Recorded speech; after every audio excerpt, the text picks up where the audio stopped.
Let's change rules. Sita Avellan. The amazing Sita Avellan. Sita Avellan! I'm Sita Avellan. I am a designer and stylist and DJ. Sita is a world-renowned model.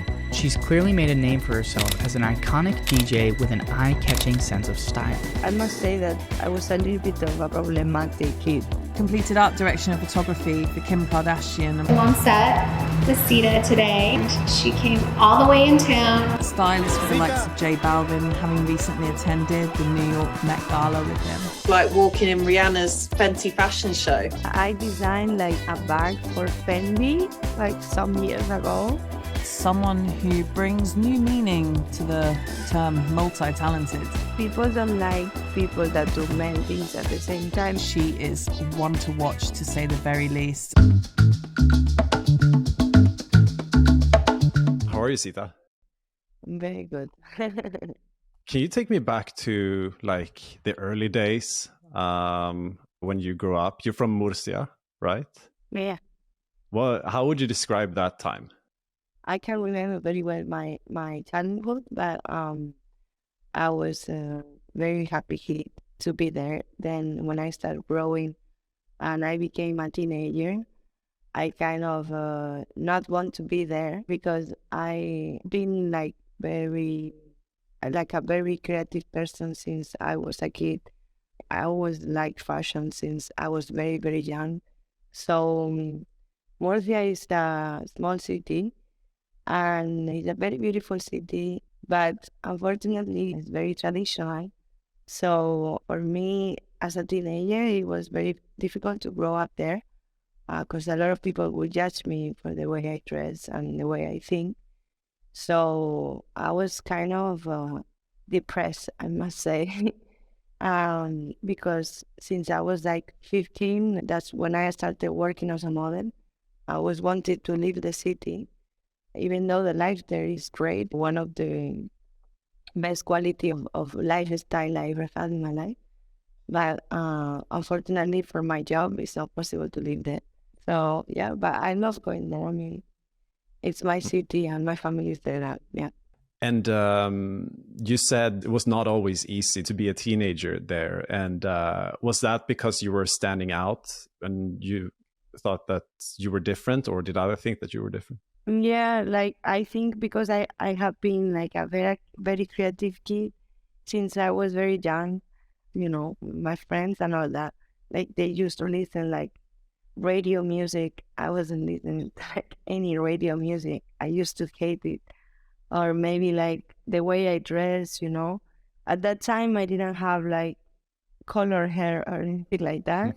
I have like very, very long hair with my natural color, but I don't know. I used to be like a little bit punk when I was a teenager. Actually, a little bit also goth.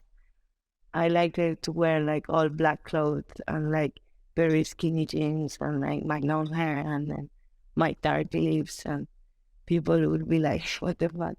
Yeah, a lot of people would judge me. So for me, it was not that easy. Did you have others that were also, standing out from the crowd that you were? Even with my friends, like we had obviously like good relations, but in terms of like taste on things, like we were a little bit different. And thanks to the internet, like I started to find like people that like might have like the same vision as me or like some music as me. And my mom bought me like a camera. I remember at that time for Christmas. I was like 15 or something like that. And I remember every afternoon or like almost every afternoon, instead of studying, I was like just like taking photos of myself. And these photos were very provocative for the people.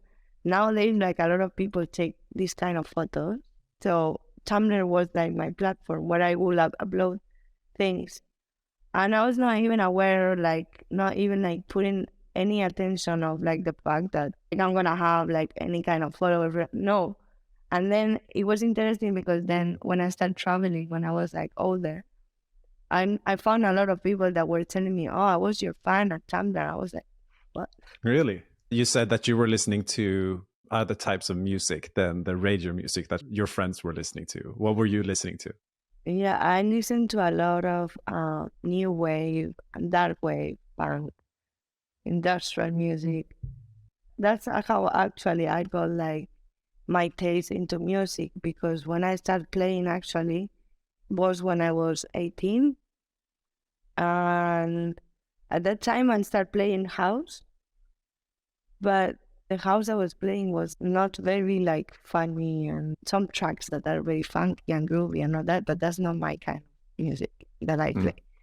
And when I started playing like more house, like more fun, because for me house is more fun than techno, I must say, because it's a more music that you listen when you want to socialize, no, with people.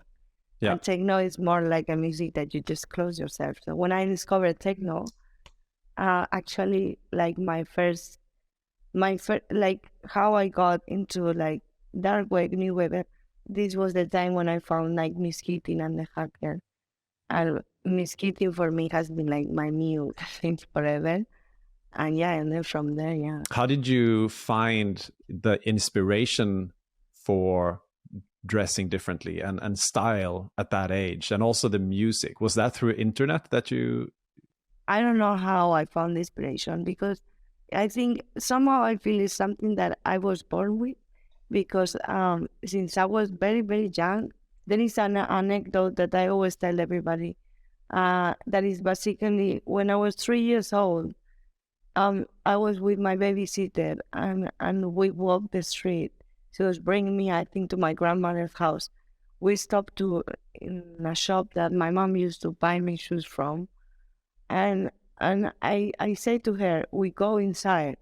But she was like, and I was 3 years old. And then at a certain point, I take a boot and I say, you need to tell the girl to save them for me, because my mom is going to come later and is going to buy them for me. And she was like, what? And then she did it.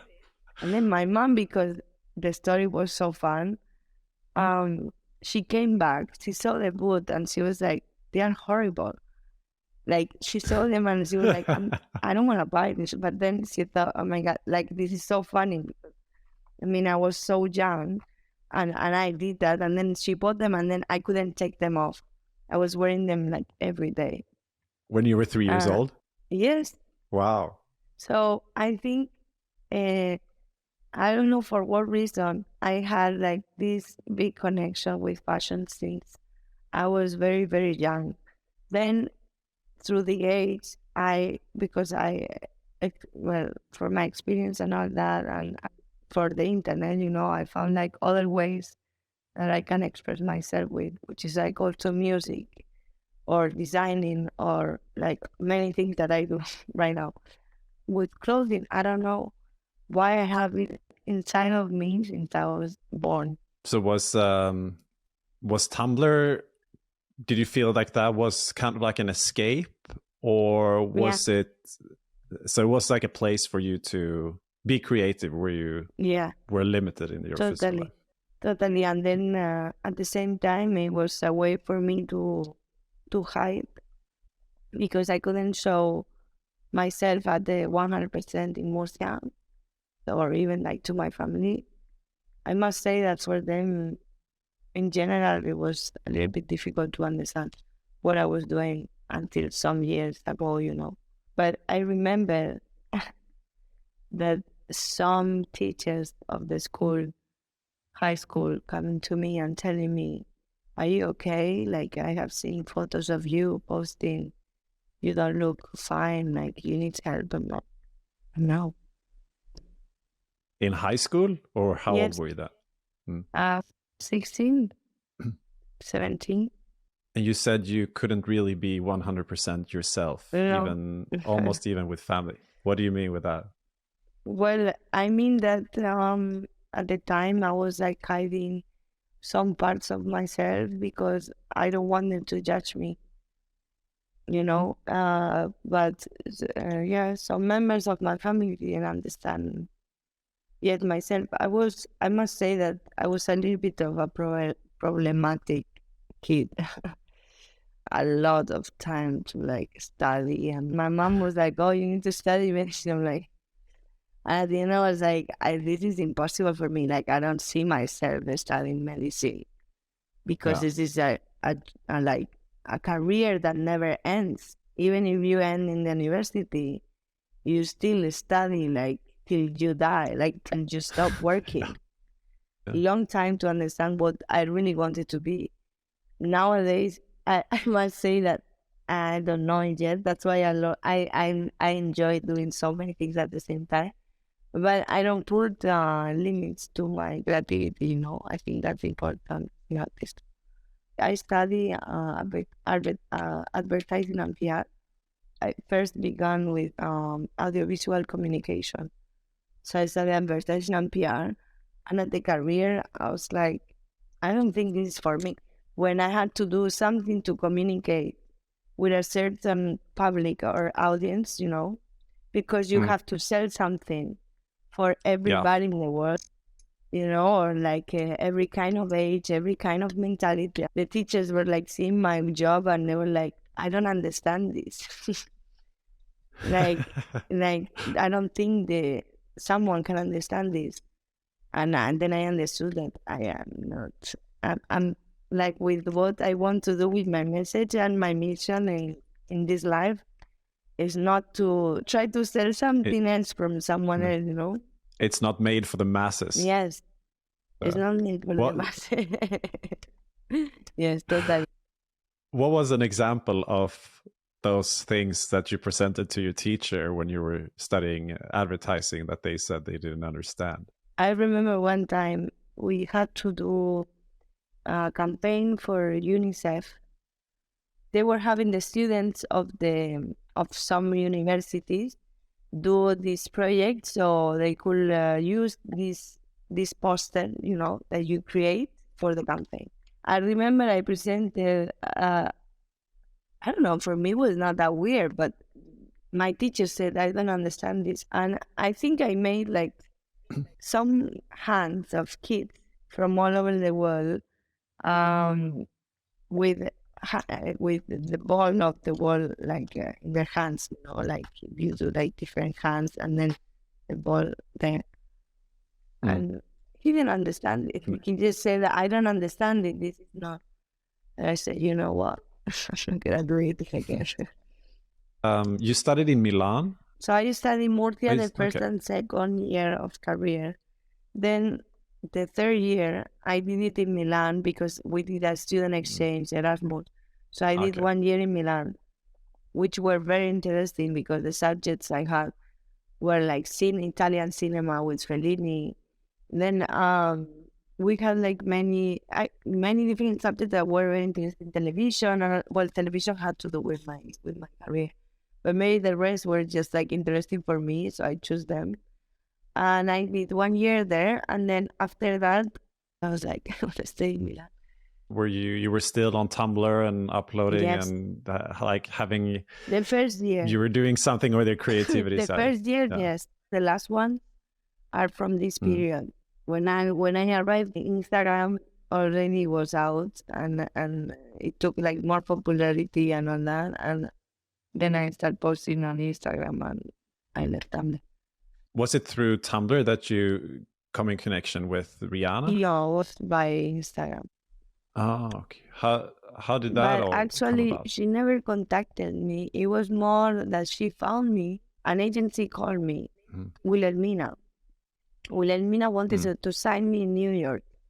And I was like, okay, I'm going to go there. So they got me the visa. They got super interested. And then they flew me to New York. And I was there for like 2 months and a half or something like that because I was like, I want to go back home. I love New York, but it's not a city for me, to be honest. Very stressful. And also, I didn't have a lot of money. Like the jobs I had, it was just to pay my time there because the house cost a lot of money. And then I said to my agent, I want to go back home. Like, I need to see my family. And they were like, okay, like I said, I'm going to go back home in 2 weeks. They were like, okay. Then 2 days after came the offer to do the video of Rihanna because she saw me on Instagram and they were contacting the agency to see if I could do like a video to see how I act, like a casting. So then I remember like taking a very silly video in the agency where I was like kind of like robbing like a bank or something like that. I don't know. And then after a week, we didn't get an answer. So I said to my bookers, you know what? I'm going back home because this is not happening. They were chasing and they were not getting answers. So I was like, okay, I'm going to go back home. I go back home, and after 3 days, they say, oh, we want you for the video. So then I went back to the stage, and I went to LA, and then we shoot the video. Then the video came out in July. At the time, I was in Japan because they took me, a model agency took me to go to all the summer to go to Tokyo to work as a model. I was there, and when the video came out, I remember it was hectic because my phone was like bombing. And what happened in the time after the video came out? Like the video came out, I was in Japan, so I just stayed there. Then I went in September. I went to New York Fashion Week, but the same time, I went in already in February. So it was like not new for me, but obviously like the video gave me like so much visibility that I got a lot of jobs after that, and it was also obviously my social media like increased like all my fans and all that. During this time, were you DJing? Yes. How did that work? Every trip that I was doing for modeling, I was taking advantage of it and trying to play like some clubs. Well, when I started playing, it was like when I was 18. So I started playing in Murcia in like a small bar with a friend. Then I have a lot of friends that are promoted and DJs in Spain. So they will book me for Madrid, to play in Madrid. And then when I moved to Milan, I would do clubs there. I was resident in a club called Plastic, which is a very legendary club. And then when I went to New York, I also did some clubs, not many, but I did some. And then, yeah, like every trip I was going, even in Tokyo, I played. I was just playing everywhere. Has the DJing been something you've seen just for fun, or like a part of your job? I see it as something fun. Just doing it for fun. Yes, I eat from all the things I'm doing, and my family eats from all the things I'm doing. So I need to see it a little bit as a job because of the responsibility I have. But I still see everything I do as a hobby, and I take it for fun, you know what I mean? Because if I start to take it like very serious, I lose interest. I think it's very interesting because I can relate a lot between doing many different things. In your case, the music, the collections, with the designing, your jewelry line, the styling, the modeling, and so on. Is that something that you've always had with you, that you kind of want to be in many different areas at once? But I never knew what I wanted really to do. So it was just like with the time and my experience and like all the things I have been doing in my life. Like, for instance, when I was a model, like I knew I didn't want to be a model. But then I was like observing everybody's job, and then I was like, oh, maybe I can take photos too. Maybe I can do styling too. Like I never put a limit to my creativity or the way I can express myself. So I just do everything. The world is always talking about specialists, like people that are in one area, but I think people should talk more about generalists and people that are doing a lot of different things and jumping around. Yeah, but people don't like that. I know people don't like that, but I don't understand why. I think it's a problem. Especially with artists, I think, there are many great artists that just do one thing and they do the best, But I'm saying like some people also like, I think if you can do more than one thing, that's gonna help everything you do at the same time, Yeah. So yeah. So if you, so for example, if you're styling or design collection goes well, it's going to help you in the DJ area as well. Is that what you mean? Well, I meant could. more like, I think especially with music, this is a little bit different because when you are like a pop artist, obviously it's gonna help you. But as a DJ, especially the scene of techno has been like a very close scene until maybe some years that start to open. Like we can see now more female DJs. We can see now more DJs that are like not wearing only black. When I started DJing, especially, I've been judged by many men because I was just a woman playing, and by many people also because I've been into fashion maybe since before I was into playing, because as I said, I started working as a model, and when I was 15, I maybe started playing when I was 18. So maybe people would think, oh, she's just doing it for like the likes and like for like the business and like. And the truth is that nobody around me has told me what to do in my life. And I don't let anybody tell me what to do. I have been like this since forever. I'm not saying in like with my family. So no say it's kind of sad to just judge people for these things, and it should be a more open world. But I think right now nowadays, at least like the techno scene is opening a little bit now with these genres of music that are coming out again, you know, especially like hard techno rave, which is like a little bit more fun. That's just like the usual like industrial dark thing, you know. Now there's a little bit more of color. I think most agree that life is passing by very fast, and I try to find ways to make my days more memorable. And one of my favorite ways to naturally break that pattern is to get out of my bubble and try and experience new things. And I've lived in several places in the world and sometimes found that I feel inspired when I'm doing something different. But after also living in the same place for several years, I realized that the challenge stays the same.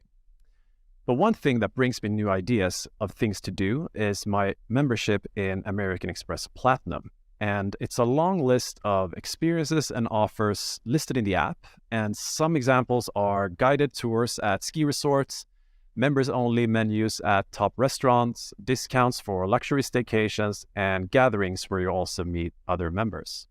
So if you're curious about the Platinum Card's offers and experiences, check out the description or on the American Express website. And you're saying when you were starting out, it was not open at all? Because I guess you weren't dressed in black, for instance. No, I never, like, as a teenager, I used to wear black. Then when I started to cut my hair, that was when I moved to Milan. To cut my hair, do colors, I started wearing a lot of colors. The techno scene was, it's a scene that is very like male orientated, you know.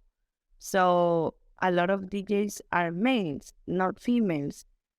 You used to see like lineups of clubs and festivals some years ago, and all were male DJs. And well, that's one of the reasons also I'm doing my party now, Utopia, because I want to have girls or non-binary like people playing, you know what I mean? Because I think it's important. Tell me about Utopia. I know some things about it, but it would be interesting to hear you talk about it. Yeah, so I always enjoy like making parties and making events and this. And for me, now that I have like more like a city where I live, I'm still traveling a lot. But now since I have a kid, I try to be like more here, obviously. So I said I need like to have a space where I can like communicate to people like how I see my music in a physical space. We have like dancers, we have like some drag queens come in, and like I like to have like a place where like people also can feel safe when they come to listen to music and just like have fun. So in Barcelona was a very good time to start this because nowadays in Barcelona it's kind of dead for the parties, unfortunately. And I also want to talk a little bit about the styling. How did it start with you starting to style other people? I had people because of my Instagram and because I was posting photos of myself like every day with my looks. People were like writing me, telling me they wanted me to style them. And also at the time, because I was modeling, because it all was connected. I was modeling, so I was going to fashion weeks. Then I obviously stopped modeling and still going to fashion weeks because I enjoy seeing collections live. I don't really rate like seeing a collection on Vogue Runaway. Like, okay, if I have to find a look, yes, but it's not the same. Like, I really enjoy going to a show because I can really see the pieces, how they move, how they fit, and on that. And the fashion week also, I was like meeting like some people, I don't know. It just came like very organic. All these people like were just like contacting me to work for them. What are some of the big moments? You styled J Balvin for the Met Gala, right? Yeah, I actually worked with Balvin since 5 years ago, I think. I've been styling him for everything he was doing. So he went to the Met Gala, and I styled him for that, yes. I work also with Kim on many things. I shoot her like 3 times or something like that. So where you were doing the photography as well? Yeah, I shoot her for the cover of Oda magazine. Then I shoot her for Kim's campaign. And then I shoot her for like another editorial for her makeup brand. So you were doing both the styling and the photography? No? Yeah, and the creative direction. How did you get in contact with that starting? Actually, I met her through Kanye. At that time, I was in New York. So he told me, I would love you to come to my house and meet my wife and all that at the time, obviously. And yeah, I just met her and then we started working together. And I didn't know a lot about her, to be honest, before working with her. But I really admire her as a woman because she's like very intelligent, very intelligent. So we work on that, and then after that we just keep in touch. We see each other sometimes when I go to LA and all that, and when I have like a concept on my mind or something like that, just tell me and we just do it. She really believes on my vision. What would you say? What would you say is your vision?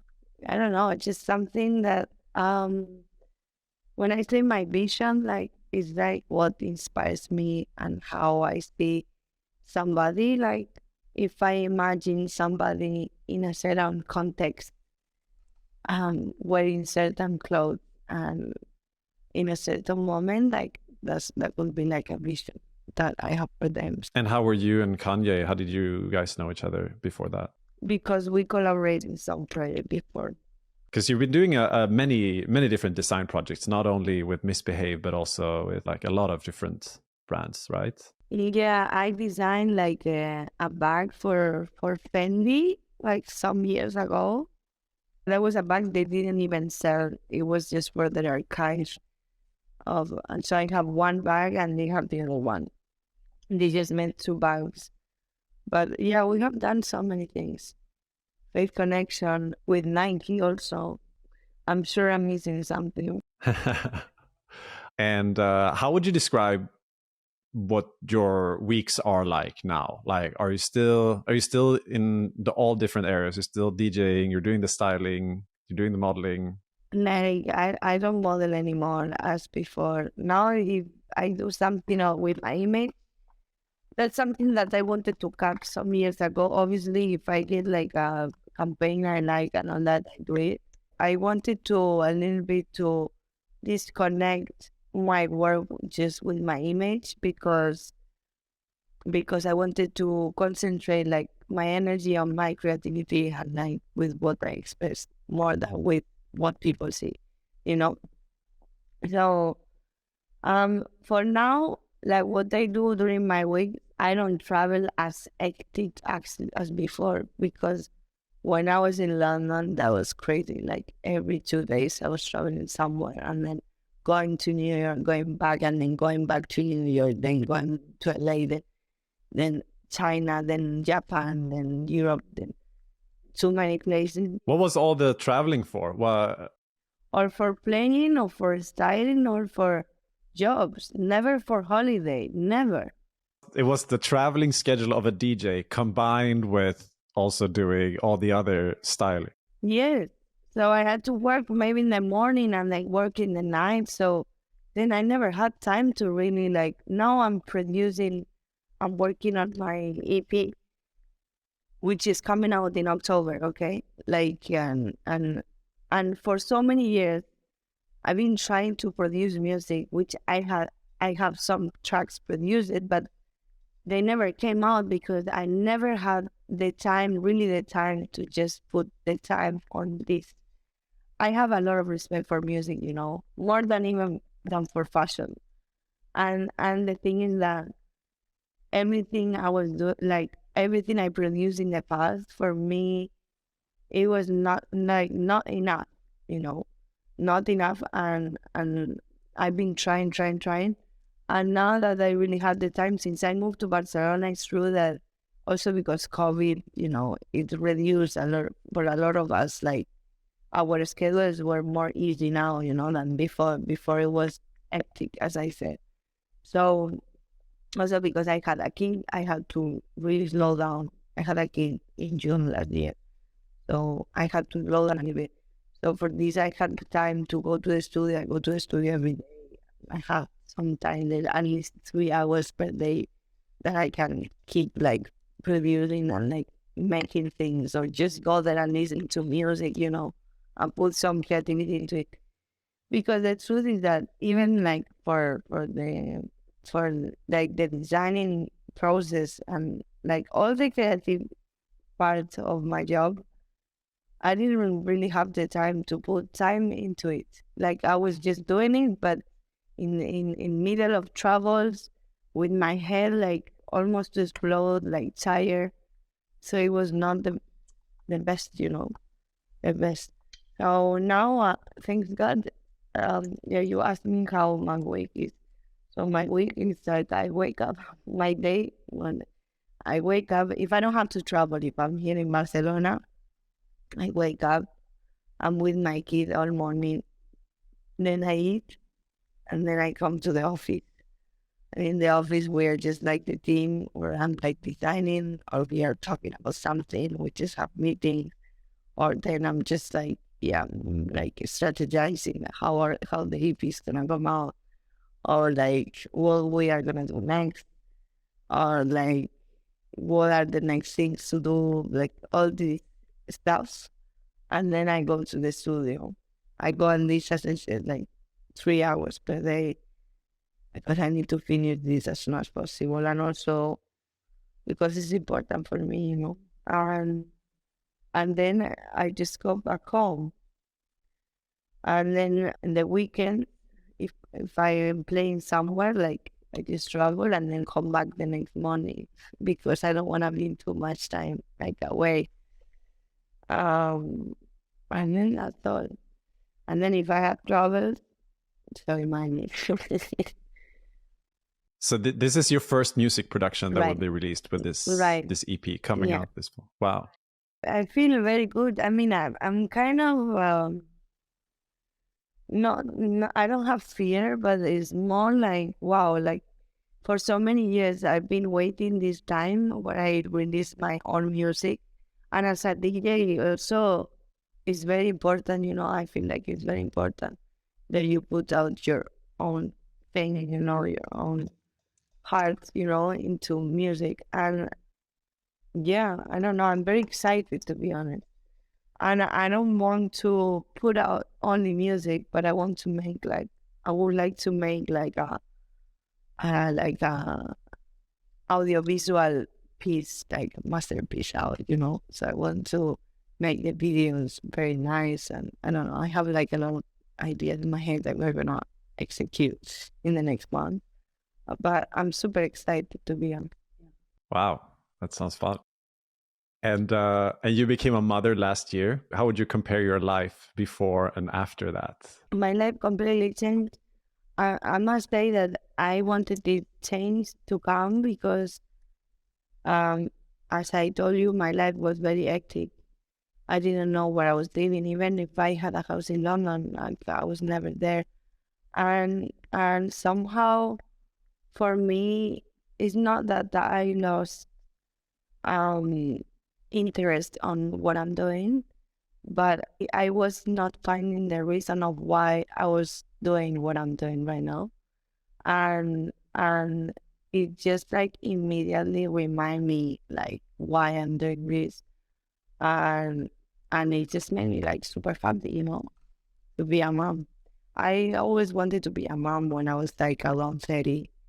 I actually got pregnant when I was 28. I mean, my life completely changed, obviously, because I'm not that crazy head that goes from one place to the other, just like not thinking about anything other than myself. So I think you put like a little, like it tidied my life up a lot. And really, the joy that a kid brings you is like, and the love is just like, you can't describe it. Yeah. Wow. I'm not there yet, but Yeah. I hopefully will be one day. How happy would you say that you are if you compare with like before in your life and so? Way before, more than 10, like I would be, I've been a person that's always not depressive, but I always tend to go to the bad side and to the good side in terms of thoughts, you know. I'm very emotional, and instead of thinking in a good way, like I have not been like a very positive person in my life, at least in the past years.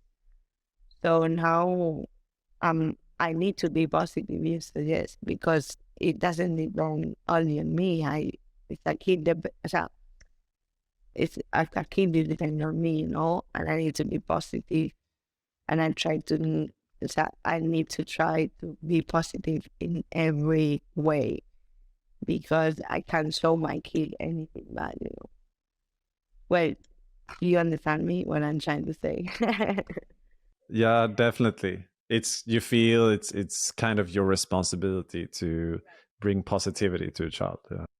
But have you had a lot of like, dark times if you compare? You said you had also bad thoughts. When I was a teenager, I was depressed.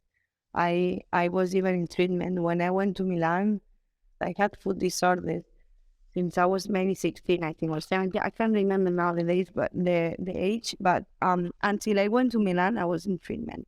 And I actually stopped taking pills because from one day to the other, which is very dangerous, because I had like a lot of suicidal thoughts, and it was very bad. And I must say that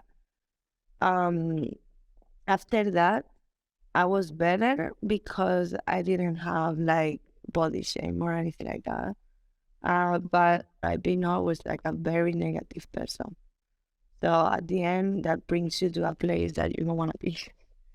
And everything is like, even if your life is going great, or you are earning like so much money, or you are doing like all the jobs, so you are successful at the end, if you think it in this way, nothing that you're doing, it makes sense, you know? And the problem is that sometimes you can never go out from that in your life. I know people that are still sick with, I don't know how many years, and they're like 20 years with this problem. I don't know. It's a very complicated thing. Do you think you've learned to like cope with negative thoughts now, or is that still something that you're kind of like working on? No, now I'm much better. And I think I have grown also. I'm more chill. Before I'm a person also that I can't stop thinking, and I have had like a lot of anxiety and stress. I still have like sometimes when I can't cope with something like stress out, but it's not the same as before. Like now I found the reason of why I'm doing what I'm doing with my kid. I don't know, people they tend to judge me a lot. I think, especially as I said when I was younger. Now, maybe, no say, they think that my life has been easy. Obviously, I must say that maybe the problems I had were very like first world, you know what I mean? I have been building for many years, and it has taken me like a lot of work and energy to arrive where I am now. My family was just like normal, wasn't like rich or anything. Me myself, I wanted to go to study to London to go to Parsons and study fashion there, but it was something that was just like a dream, and not possible. But then, it took me like a lot to fight, well, especially with myself, because as I said, I was depressed for some periods of my life. And also that I am a very simple person, even if I don't look like. Um, I enjoy more simple things than anything else. And not sure if they don't understand anything else of me, maybe also they think I'm an asshole. But I remember boyfriends and my friends, they were like, why are you putting like that face, like disgusting, man? Like, it's my face. Come on. But I kind of like that they think I'm an asshole, so they have more respect. I love that. That's a good trick. So people have thought that you had things served for you by your family. I know that I'm not coming from like a country, like I had a lot of privileges. Obviously, like where I'm coming from is not like a country where as a woman you cannot express yourself or you cannot do. Obviously, I know all these things, but more from the part that I don't know. Some people think I was rich or anything like that, or like my family, like heavy, and it's not like that. But I think I was like a rich kid when I was young, and that's why I have all I have right now. If you could talk to the 16, 17-year-old Sita, what would you say? What I would say to not be negative and to think that everything is gonna go great if you put time and love and energy into something, and to not think that everything is gonna be bad just because you failed one time, and to like just keep believing in yourself. Because I was very insecure at the time. I think it's if you really put the time and the love and the energy into something, things will ever come. It's like that. That's the only formula. So lastly, where are you off to next? What's happening now for you? Well, now the next week I'm taking off some days because it's my birthday. Yeah, I'm taking off like 10 days. And then as soon as I come back, I need to finish the EP. The deadline is on May. Yeah, and I'm just focused on this right now, to be honest. Like the jobs I'm getting, like my clients. And then that's all I need. I think also in September, we will have like another new collection coming out. But I mean, for me, was like being a mom, a lot of work and trying to keep everything at the same time. But for me, it was very important to focus now on the music because this is something I miss. So let's see what else I have to do. What is the universe puts from my way. Do you have a dream or like a big goal that you set yourself or anything like that? My big goal was to have a family, to be honest, in the past years. So that happened already. So now, the other day I was thinking about this because my goals, to be honest, never been related with anything of my job. But some years past, when I was a teenager, I was just thinking like, oh, like what I'm doing right now, that was my goal. Then when I had that, I thought I want to have a family. I had that already, and now I'm like, that was thinking, what was my goal now? I think, well, my goal has been always, even if I say this thing of the family, like in the back, like to just like keep doing what I'm doing for many years, you know, because that's what makes me happy. And I hope I can feed my kids with what I really like and what I really love to eat. But let's see. Great one. Sita, thank you so much. This has been so inspiring. So inspiring on so many different levels, because I told you, I also get bored very easily. And that's why I'm in like a lot of different areas at the same time. And I just love seeing people doing that. And also it seems to be working out real well. And you're also a mother. So it's inspiring on very many different levels. So thank you so much. This has been so much fun. Thank you.